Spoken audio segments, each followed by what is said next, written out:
বর্ষাকালে আকাশে ভেসে বেড়ানো কালো মেঘ, বৃষ্টি কিংবা অতিবৃষ্টি বেশ পরিচিত ঘটনা।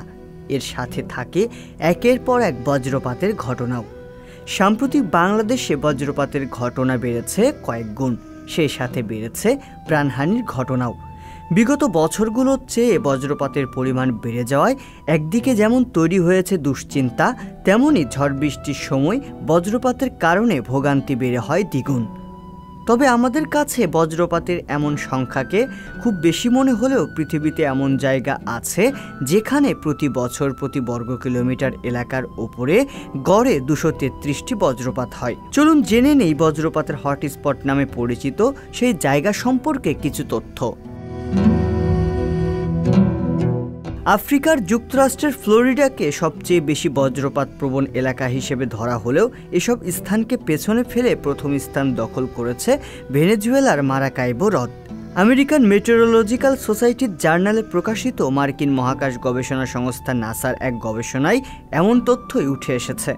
পৃথিবীর কক্ষপথে থাকা নাসার আবহাওয়া স্যাটেলাইট লাইটেনিং ইমেজ সেন্সর থেকে 16 বছর ধরে পাওয়া তথ্যে দেখা গিয়েছে প্রতি বছর হ্রদটির প্রতি বর্গ কিলোমিটার এলাকার ওপর গড়ে 233টি বজ্রপাত হয়। স্থানীয় মানুষ লেক মারাকাইবোর বজ্রপাতের এই ঘটনাটিকে রেলাম্পেগো দেল কাটাটুম্বো বলে। এর আগে আফ্রিকার কঙ্গো নদীর অববাহিকাকে বিশ্বের সবচেয়ে বজ্রপাত প্রবণ এলাকা হিসেবে ঘোষণা করা হয়েছিল। গবেষণায় দেখা গিয়েছে সাগর ও পর্বত উপত্যকা থেকে প্রবাহিত বায়ু মারাকাইবো হ্রদের উষ্ণ জলের উপরিভাগে জড়ো হয়ে প্রতি বছর গড়ে 297 দিন রাত্রিকালীন বজ্রঝড় সৃষ্টি করে।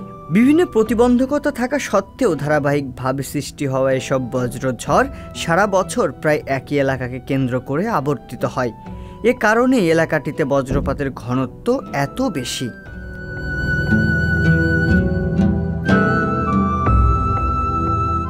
মারাকাইবো হ্রদের 3 দিক জুড়ে রয়েছে উঁচু পাহাড়। একদিকে ভেনেজুয়েলা উপসাগরের সঙ্গে জুড়ে আছে এই হ্রদ।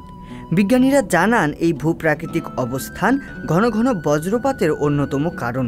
হ্রদের উষ্ণ জল সারাদিন ধরে বাষ্পীভূত হয়ে উপরের দিকে উঠতে থাকে।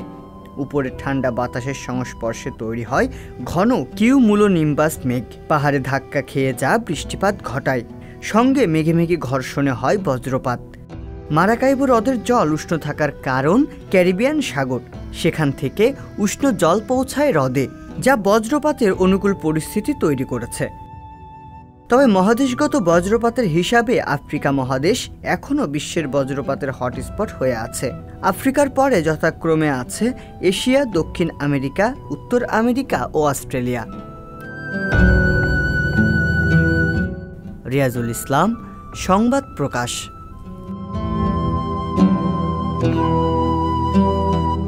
সংবাদ, ফিচার ও অনুষ্ঠানের জন্য ভিজিট করুন সংবাদ প্রকাশের ওয়েবসাইট এবং যুক্ত থাকুন ফেসবুক পেজ ও ইউটিউব চ্যানেলের সঙ্গে।